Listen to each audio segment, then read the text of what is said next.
Hi everyone, welcome back to Brunch with Books. I'm Shritapa Mohanty, your host. Today I've got a fun question for you. What happens when a dreamer from 17th century Spain meets a misfit from 20th century New Orleans? That's the journey we are talking in this episode.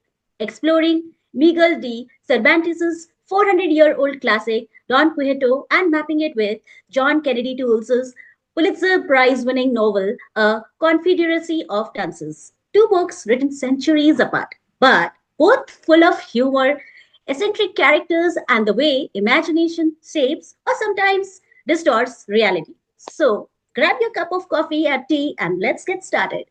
I'm opening the episode with Dr. Geeta Karyappa. Over to you. Hi everyone. Imagine a man so obsessed with adventure stories that he loses touch with reality. He puts on his rusty armor, renames his old horse as Rosiante, assigns a farm girl as his lady love, and calls himself Don Quixote of La Mancha. Hi everyone. He sets out to fight giants, rescue young women, and win eternal glory. The problem? The giants are only windmills, the girls are barmaids, and his great battles usually end with him being beaten and bruised. Don Quixote, written by Miguel de Cervantes over 400 years ago, is not just a comedy about a deluded knight, but a timeless mirror of human nature, our dreams, our illusions, our need for meaning and identity, and the fine line between passion and obsession. Some call it the first modern novel, while others call it the greatest story ever told. In this new episode, let's step into the world of Don Quixote and see why this classic still speaks to us today. So, here in a village in La Mancha, a middle aged gentleman lives with his modest means. He spends nearly all his money on books of chivalry and becomes so obsessed with tales of knights, giants, and adventures that he neglects all his household work and loses his sanity. Believing he must become a knight in order to rescue the world, he equips himself with his new title, Don Quixote La Mancha. And he wears his rusty armor, mounts his old horse, and sets out on an adventure. And he realizes he needs to be officially knighted to be a true knight. So, as he is going on his adventure, he comes across an inn and he mistakes it for a castle and the innkeeper for a lord. So, he asks him, "Will you knight me?" The innkeeper is amused, but he plays along. And now he keeps his armor near the well and he is guarding it until he is knighted. A mule driver comes to use the well, but Don Quixote, he attacks him. Another mule driver tries to use the well, he attacks him also. So there is complete chaos. Trouble starts. Now the innkeeper, fearing trouble, pretends a mock knighting ceremony to send Don Quixote on his way. And now he is, he's satisfied and he leaves the place. But as he goes out traveling, he comes across a band of traders. And I have to tell you, he had already assigned a farm girl as his lady love because he believes that a knight has to have a lady love. And she, poor thing, doesn't even know that she's his lady love. She is a simple farm girl. And now he gets into an argument with the traders that his lady love is the most beautiful lady in the world. Now they are willing to agree to that and they just beat him up. And poor Don Quixote is lying on the roadside, all battered and bruised, and he's found by his neighbor Pedro Alonso, who takes him home. I believe the story is showing us through comedy and irony how powerful imagination can be, but also how dangerous self delusion becomes when one confuses fantasy with reality. At the same time, it questions the value of old standards in the changing world. So, my question to you, Siddharth, how do our passions and the stories that we consume shape how we see the world? And when do they inspire us and when do they mislead us? Please share. Wonderful. What a hilarious chapter you have opened today. Well, for me, being an storyteller, I have always been in dreams. I have been seeing things which I used to dream in real. And because of that, maybe I was inspired a lot of times. These dreams were something unimaginable. And I used to feel that, okay, if it is if it can be possible in my life, what great I can achieve. So I have been inspired by these dreams. Like someday I can meet my childhood love of a hero. I used to admire one person, and I used to think that I will meet him. And it was still a dream, but I was inspired by that. And then, luckily this year, I met my childhood hero. So that was something which was inspiring me. But then there are times when dreams can be misleading as well, because we are dreaming that we are going to get very healthy food around us, and we get into this thought of, okay, there is a term called organic vegetables, and then we come to know that organic vegetable has this uh, nutrient, that nutrient. I'm a big fan of lady fingers, and lady fingers have different varieties. They are like red lady fingers, and then they are um, nutrient rich organic lady fingers, and then they are the normal lady fingers. I When I was in US, I used to think that this organic lady finger would be like very delicious, something very different, because it is pesticide free, and it will be like something when I have, then I will get some very different taste. Alas, later I realized there are insects inside the lady fingers, and it tastes actually worse than the normal lady finger. So it's a myth. It's like, which web we are falling under, getting trapped in that. Is this dream a reality dream, or something which will inspire us to actually live it, or it will actually mislead? But that's what I can take away from here. What about you, Shitapa? Absolutely, Siddharth, and I can relate this often in and around us. And one more to add into your just recent conversation, which is very relatable, is social media.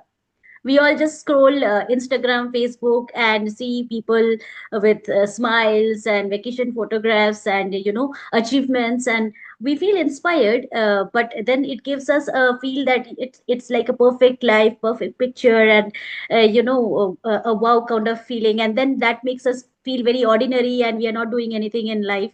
That is also a drawback of those if we scroll often and see people always. So what I feel is that books or social media or these things, they can show you how the world is. You can maybe feel inspired and see those highlights and reels, but there is a story behind those reels. That is, there are the photos are good, but there are struggles, doubts, and if they are also living an ordinary life, which is definitely messier and has much more meaning than those just flashy and good things to see at. So that's how I take it, as a social media versus the real life is way different. And it's definitely the path where everyone has to go through some struggles and some difficulties, and they are not highlighting those, they are just highlighting the good part. So life is balance of both. Over to you from the book, A Confederacy of Dunces. Please give us more insight from this. Thank you. Now, this book, A Confederacy of Dunces, which you just mentioned, Sri Tapa, is by John Kennedy Toole, and it's also a well-known comedy, a modern-day parallel of Don Quixote. Now, in this book, we meet another very comic character, Ignatius Riley. He is one of the greatest comic characters of American fiction. And in just the first two chapters, we get plenty to laugh at and maybe even cringe at. So picture this. It's New Orleans, busy afternoon. People are rushing in and out of DH Holmes' department store. A 30-year-old man in an old green hunting cap, mismatched clothes that look like they belong to another century, with a hot dog in hand. This is Ignatius. We get our first comic clash almost immediately. Patrolman Mancuso, earnest but not exactly sharp, he spots Ignatius, and besides he looks suspicious, though he's not done anything, and tries to question him. You can imagine the scene. Ignatius is in full form. He's railing against movies, against television, against pop music, against just about everything modern. while the crowd watches. He calls a movie an orgy of perversion. In fact, according to him, society is nothing more than a confederacy of dunces conspiring against true wisdom. And who possesses that true wisdom? Why? Ignatius himself, of course. The situation grows more and more ridiculous until his mother, Irene, she arrives flustered and embarrassed also, and she tries to calm things down. But already we can see the relationship. She loves her son, but she's weary of these constant spectacles. Back home, Ignatius spends his days in his bedroom writing endless rants about society and rereading his beloved Boethius, the consolation of philosophy. He treats us almost he treats it almost like a sacred text. Meanwhile, he overeats, whines about everything, and blames the modern world for all of his miseries. He insists that the only worthwhile books are from the Middle Ages. Yes, that's Ignatius. Now, if this sounds familiar, it's because it echoes Don Quixote. Cervantes gives us a knight who loses himself in old romances of chivalry. Toole gives us Ignatius, who loses himself in medieval philosophy. Both of them step out into the world wearing their delusions like armor. Don Quixote mistakes windmills for giants. Ignatius mistakes pop culture for the collapse of civilization. Both are laughed at, suspected, and held back by their caretakers. Quixote's niece and housekeeper, Ignatius' weary mother.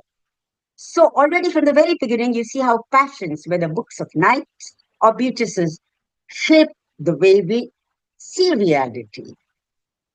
And that brings us to our shared takeaway. How do our passions and our stories that we read shape the way we see the world? Now, here's a question for you, Jasveer, and for all those who are listening.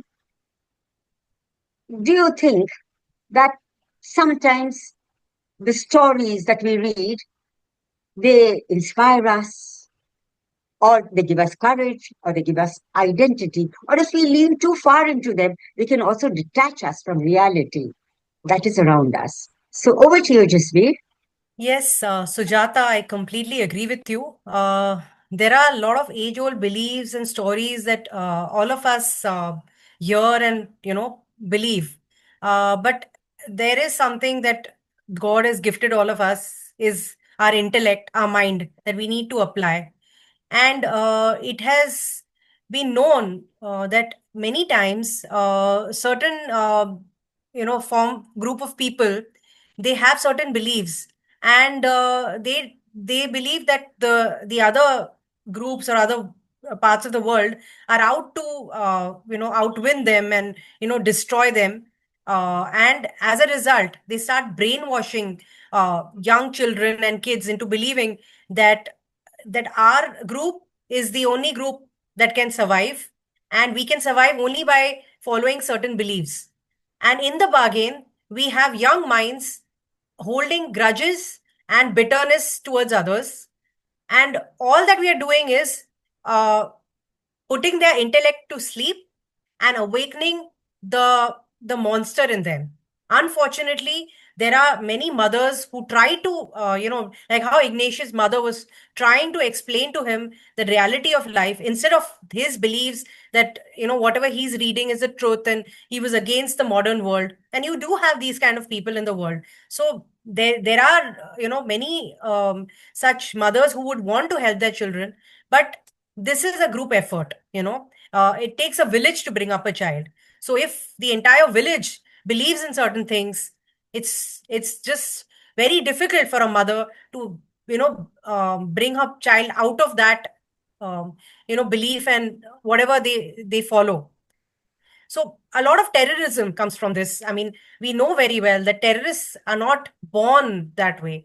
They are made to believe certain things, they're made to follow certain procedures, and they are made to believe that out there everyone else is your enemy, and we want to bring more progress to our group and community or whatever. And in the bargain, it's a loss-loss situation, because those young people who could be the future leaders of the world turn out to be the future, monsters who can't think beyond what has been doctrined in them. So yes, it's either that, or you have people with intellect, with open minds, who bring up leaders who can make positive changes to this world. So this is my take on it. And I now hand it over to Dr. Geeta to tell us more about the story. Thank you. Thank you, Jasbir. I agree with you deeply on this. We need to utilize our mind and intellect to see what is right.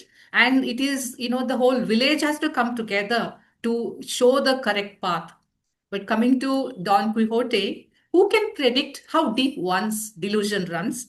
Can one hold a mirror to one's own silliness? Well, the village comes together here to see what is wrong with Don Quixote. The village priest and the barber, worried about Don Quixote, examine his library and they see that he has got a lot of books on chivalry. So they burn most of his books of chivalry, blaming them for his madness, and even the housekeeper and the niece happily help in burning them and removing them.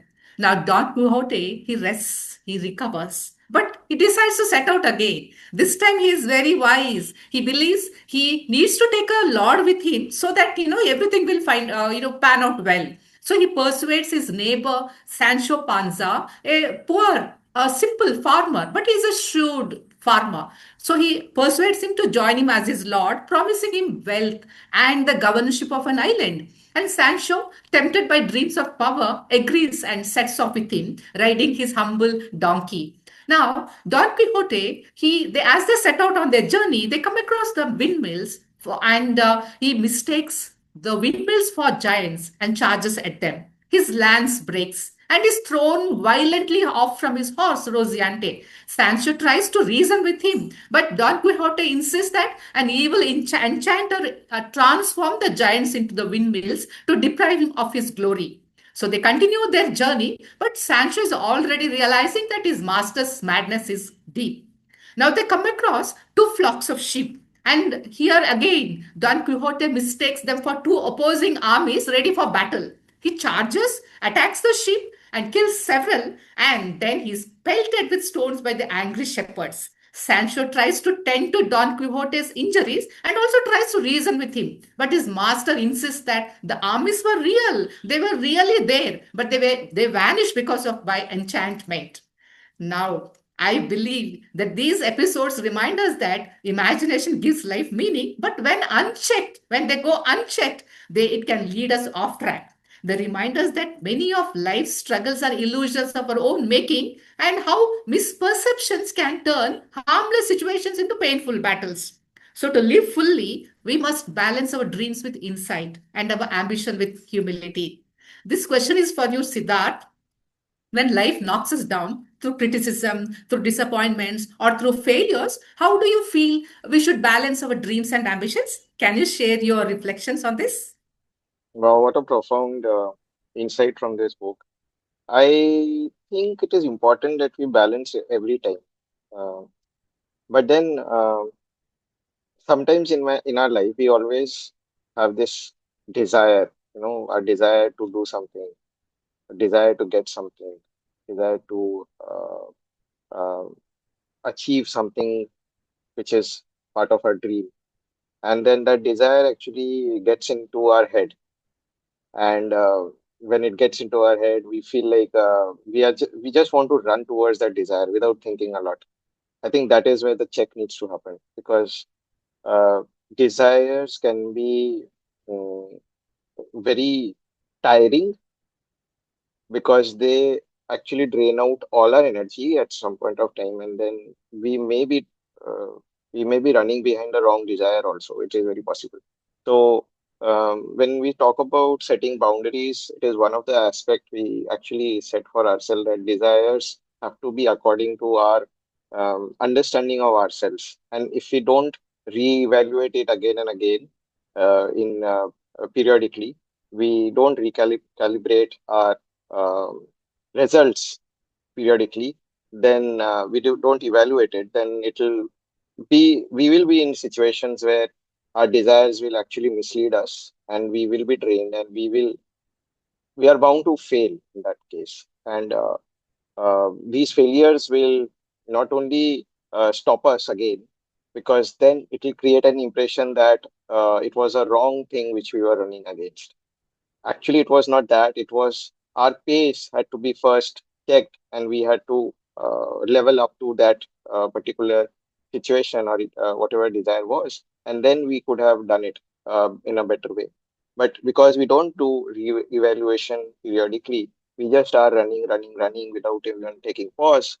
We get into this situation where desires can actually overwhelm us, and then we are running again for them, and then we fail with them. So I have seen that happening with me sometimes when um, I was there for a long time in foreign country, and I was thinking that it is something I was actually looking forward to that I'll get. But then at some point of time, I realized that it's all illusion. I'm actually running towards. It's not a true thing. So so that groundedness and bringing us ourselves back to our reality, our purpose, our uh, principles and core values is so important that we have to do this again and again. This exercise has to be done again and again. There is no point in running after dreams if we are not aligned to them uh, through our purpose or through our clarity, and then only we can actually achieve those. So I think that is how I'll perceive it. Over to you, Shitapa. What do you think? This question is for you, Siddharth. When life knocks us down through criticism, through disappointments, or through failures, how do you? That was very deep and insightful, Siddharth. And yes, people do chase dreams, and I understand that at times it may go wrong. But life is always full of challenges, and it comes things unfold, something or other will come on your way. So what we have to do is like to maintain a balance, keep trying new things, and as we try, then only we will get to know whether we are succeeding or not. But then balancing between what we want to try and what we are doing in life, that perfect there is nothing as perfect. So if we dream something like, yes, a foreign land will give me this, it's good to dream, but then the reality will have its own consequences. So balancing both is what can make us more stable. Like Saktiman, we had a very favorite TV show where Saktiman was shown that he reaches wherever there is a problem and he solves it, and everyone was very inspired by him. But yes, it is good to get inspired, and it is good to follow some of his teachings, but then his action of turning around and reaching, some of the children during those time was trying to imitate that, and many have topped over the roofs and have lost their life because of that. So we need to keep a balance between what we are observing from the world around us at the social media or wherever, and then grasp only what is required and not imitate everything. Then uh, then it goes wrong. So balance between dream and reality is needed. Over to you, Sujata, for more insights from the book A Confederacy of Dunces. Thank you, Shrithapa. Oh, that was a beautiful example that you gave of Shaktiman, and you know how people started following him blindly without thinking. Well, that's exactly what both the authors, Cervantes and Toole, want us to be aware of. Now, Ignatius J. Riley, the philosopher, hot dog lover, self proclaimed crusader against modern society, in chapters 3 and 4, Ignatius' eccentric world finally collides with reality. And as you can expect, sparks fly. So, what happens? Ignatius manages to get himself into more scrapes with the police, with his poor mother, and there's a moment where his mother is mortified at his behavior in public, especially when Ignatius's loud, bizarre antics draw the police's attention. He's indignant, of course, because he insists that the whole world is wrong and he is the only sane one. At home, tensions rise. Mrs. Riley is embarrassed and frustrated, and we feel the pressure closing in on Ignatius. She finally pushes him towards something that terrifies him even more than the police. And what's that? Getting a job. Now, can you imagine Ignatius working in gainful employment? Exactly. The comedy comes from this clash. Ignatius's grandiose inner fantasies crashing into the reality of bills, authority, and daily life.